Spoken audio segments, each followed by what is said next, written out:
AI ಟ್ಯುಟೋರ್ಸ್ ಅಂತಕ್ಕಂಥದ್ದು ನಿಜವಾಗಿ it's wonderful ಒಂದು ಪ್ರಯತ್ನ. ಈ ಸಂಸ್ಥೆ ಮಾಡುವ ಎಲ್ಲರಿಗೂ ನಿಮಗೆ ಒಳ್ಳೆಯದಾಗಲಿ.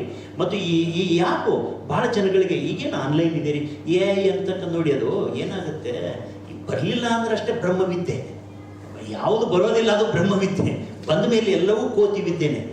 AI ನೋಡಿ, ನಾನು AI-ನಲ್ಲಿನೇ ಒಂದು ಇನ್ವಿಟೇಷನ್ ಮಾಡ್ಕೊಂಬಂದೆ, ಮಾಡ್ತಾ ಇದ್ದೀನಿ, ನಾನು ಕಲಿತಾ ಇದ್ದೀನಿ. ನಾನು ನನ್ನ ಸಿನಿಮಾನ ಹೇಗೆ AI ಮೂಲಕ ಒಂದು ಪ್ರೀ ವ್ಯೂ ನೋಡ್ಲಿಕ್ಕೆ ಸಾಧ್ಯ ಅಂತ ನಾನು ಕಲಿತಾ ಇದ್ದೀನಿ. ಅಂದರೆ ದಿನಕ್ಕೆ ದಿನ ನಾವೆಲ್ಲರೂ ಅಪ್ಡೇಟ್ ಆಗ್ತಾ ಇದ್ದೀವಿ. ನಿನ್ನೆ ಇದ್ದಾಗೆ ಇವತ್ತಿಲ್ಲ ನಾನು, ಅಥವಾ ನೀವು ನಿನ್ನೆ ಇದ್ದಾಗೆ ಇವತ್ತಿಲ್ಲ, ಇವತ್ತಿದ್ದಾಗೆ ನಾಳೆ ನೀವು ಇರೋಂಗಿಲ್ಲ, ನಾನು ಇರೋದಿಲ್ಲ. ಏನೋ ಬದಲಾಗಿರುತ್ತೆ ಅನ್ನೋದು ಕನಿಷ್ಠ ಒಂದು ಬಾಂಬಾದ್ರೂ ಬಿದ್ದಿರುತ್ತೆ ಅಲ್ಲಿ ಇದ್ರ ಮೇಲೆ. ಎಲ್ಲಿ ಹೇಳಿರಲಿ, ಏನದು ಜಗತ್ತಿನ ಇರಾನ್ ನೋಡಿ.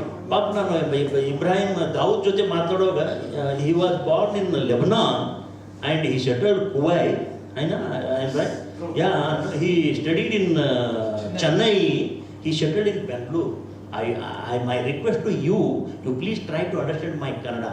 It's my language, it's my mother language. I want to do that for you. So ಯಾಕಂತ ನೋಡಿ, it's wonderful life journey, wonderful person, it's wonderful. So ನಾನು ಲೆಬನಾನ್ ಬಗ್ಗೆ ಮಾತಾಡ್ತಿದ್ದೀನಿ, ಅಂದರೆ I have concern to as a human being. So ಅದ್ರ ಬಗ್ಗೆ ಮಾತಾಡ್ತಾ ಇರ್ತೀವಿ. ಬಟ್ ಆ ಪರ್ಸನ್ ಒಬ್ಬರು ಇವತ್ತು ನಮ್ಮ ಜೊತೆ ಇದ್ದು ಒಂದು ಎಜುಕೇಷನ್ ಬಗ್ಗೆ ಮಾತಾಡ್ತಾರೆ ಅನ್ನೋದು it's wonderful. It's is wonderful. Actually, my father, sorry about Thomas with my father. Thank you very much. Thank you.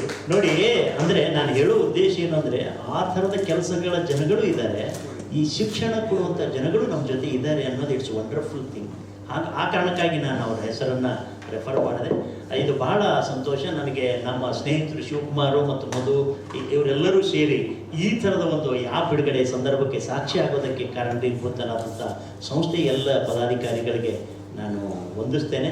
ನಿಮ್ಮ ಈ ಕಾರ್ಯಚಟುವಟಿಕೆ ಯಶಸ್ವಿ ಆಗಲಿ. ಈ ಹಿಂದೆನೂ ಸಾಕಷ್ಟು ಜನಗಳು ಈ ಥರದ ಪ್ರಯತ್ನ, ಅದರಲ್ಲೂ ಕೊರೋನಾ ಬಂದ ಮೇಲೆ ಈ ಥರದ ಚಟುವಟಿಕೆಗಳು ಹೆಚ್ಚಾಗಿದೆ. ಮತ್ತು ಈ ಥರದ ದೊಡ್ಡ ಚಟುವಟಿಕೆಗಳು ಮಾಡಿದಂಥ ಸ್ನೇಹಿತರು ನಮ್ಮ ಜೊತೆ ಇದ್ದಾರೆ. ಭಾಳ ದೊಡ್ಡ ಈ ನಮ್ಮ ರಾಜ್ಯದಲ್ಲಿ ಭಾಳ ದೊಡ್ಡ ಪ್ರಯತ್ನ ಮಾಡಿದಂಥ ಪ್ರಯತ್ನಗಳು ಮಾಡಿದ್ದಾರೆ, ಯಶಸ್ವಿಯಾಗಿದ್ದಾರೆ, ಮತ್ತು ಈಗಲೂ ಮಾಡ್ತಾ ಇದ್ದಾರೆ. ಅದು ಮುಂದುವರಿಲಿ. ನಿಮ್ಮ ಎಲ್ಲ ಚಟುವಟಿಕೆಗಳು ನಾನು ಶುಭವನ್ನು ಹಾರೈಸ್ತೇನೆ. ಜೈ ಹಿಂದ್, ಜೈ.